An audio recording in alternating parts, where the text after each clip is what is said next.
I think these lights might actually be perfect for me. They are more than powerful to light an interior. They are more compact than any other light I've used before for the same power. And most importantly, there's no need for a ballast.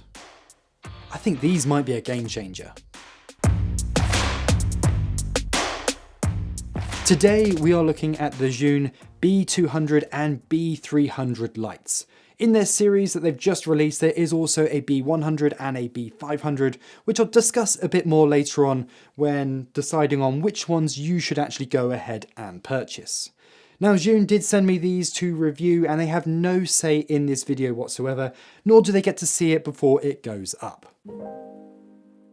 Let's start off with what makes these lights so special, and it is the fact that they are so compact and the fact they don't need a ballast. It means you can fit them in a small carry-on bag like this Think Tank International right here. So we've got the 300 watt right there, and we've got the 200, which doesn't take up any space at all, and it's still left us plenty of room for other bits of kit in here as well. I've got a projector mount from Amaran. I put my monitor and stuff down here on the side, and of course there's a V-Lock battery there, and even a lens. So in that tiny space, I've managed to fit loads of stuff thanks to how compact this whole light setup is. The only thing I need to add is, of course, those cables, and I can just stick them in the front. Not having a ballast makes a huge difference when it comes to something like this. This is exactly the setup I took with me to Greece recently, and it was just great to be able to take things on as a carry-on and have this in one bag, and then we just had our camera kit in our other carry-on bag. These lights are of course fully bi-colour, and honestly I would recommend anyone nowadays purchasing at least a bi-colour light.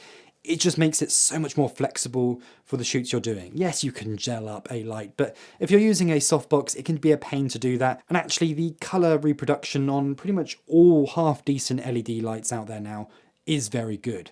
In the past, you were definitely sacrificing something, but I'd say even affordable lights like this are producing great results across the spectrum. So I have no concerns about using this for interior scenes with tungsten lighting all the way through to daylight and beyond. When it comes to the build quality, they are plasticky, but that is kind of to be expected for a light in this price bracket. There's got to be some savings somewhere to get the price down compared to more professional lights like the Apertures or the Nan lights. And although it is plasticky, the build is actually really strong. The fans feel well made, the connections on here feel really nice. Nothing feels too loose, even though things like the handle here is made of plastic. It does still feel pretty solid in the hand. I do like how they have included an umbrella mount on all the lights. That's just useful to have. I think it should just be a standard thing. Okay, you're not going to do it all the time, but it's nice to have it there as a backup. One thing I really do like is the fact that they've actually protected the dials on the top of the light. One issue I've had with the Amaran is actually the dials have snapped off just from heavy usage of being pulled in and out of bags all the time, probably being knocked a few times. But it's good to have these little protectors around the actual dials themselves. So it's A, harder to knock accidentally halfway through a shoot, which could be annoying. It might change your white balance without realizing it.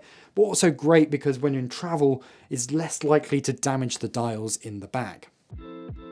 When it comes to performance, they are actually quite impressive. Here is an interior scene of my living room that I set up, very similar to how we would shoot an interior of a hotel or resort. So in this shot, I've actually placed the light to the left of the camera near the window to mimic the natural light that's already coming into the room. But of course, we need to boost that up because it's currently not bright enough. Normally in this sort of scenario, I'm going to bounce it off the roof of the ceiling. So you're not seeing direct light here in terms of the power output. This is actually bounced off the ceiling. But I think that's a realistic way of using it in a real world setup. Now, of course, you're going to see different results if you point the light directly at something. You're going to see much more power output. But you're going to obviously have hot spots. You're going to have hard shadows. So it really depends on the use case. How you would want to use these lights. Of course, if you're using them in an interview, you're going to be putting them through a softbox or creating a book light. But here is an example of how I personally would probably use these lights. And actually, I think they do a really good job. The 300 definitely has a lot of kick to it and adds a lot of light to the scene. And even the B200 also performs really well. Now, although these lights are very nice, they're not perfect. And there's a few niggles I have with them that hopefully they will prove in a future version. The most annoying thing on these lights is the position of the control screen. It's just completely in the wrong place. The fact that it's a very small screen and placed above the handle here, as soon as you angle the light down, you just have no way of seeing the screen. It makes it much harder to actually see what settings you have if you've got your light stand very high up. That is the one negative about having a single unit like this, where you can't actually see your control screen from a lower position on a separate box. I'd just like to see them move that, to be honest. I think if it was down here lower and maybe a bit larger, it would make a world of difference and make it much more usable. Now, they do make a separate unit you can buy. You can plug into the USB-C slot on the side there. That allows you to control it like a little mini controller unit. That is perhaps an option, maybe something that I will purchase, but that kind of starts defeating the point of these lights. I think the whole point of these lights are that they are an all-in-one solution, and you shouldn't have to add attachments and add-ons to make them work. So it'd be best if that was just in a better place to use. Another negative, and not a big one though to me, is the fact, of course, these can't run off battery. Because they have an AC power connector straight into them, that's all you can do is plug them straight into the wall. For me, that is a bonus. That's why I want these lights, is because I want the simplicity. However, for certain people in certain types of shoots, these wouldn't be the right option. I know when I'm doing corporate work, when I'm running around the city a lot, I actually prefer using battery operated lights because it means I don't have to ask permissions and get approval to be able to use those lighting in those buildings, which can be a pain to do. If I'm doing an interior scene of a hotel or a resort or wherever, then I just want all the power, and I'm probably going to be there for a while, and I can plug in. I think when you're getting up to this sort of power, you end up running into a wall outlet anyway, so there's no real loss not having the battery option.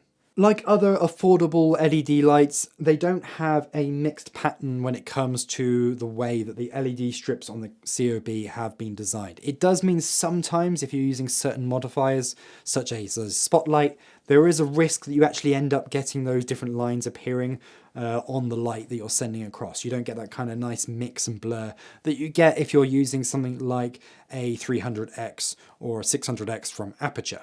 Generally, that's not a big deal. It's very rare that I see that as a problem, but there are occasions where we have used something like a projector and there has been some weird color fringing that has appeared. This is the noise from the B200 light. There definitely is some quite strong fan noise coming from it. However, I think in a lot of circumstances this wouldn't be a problem. Obviously, it sounds a lot louder when sat next to the light.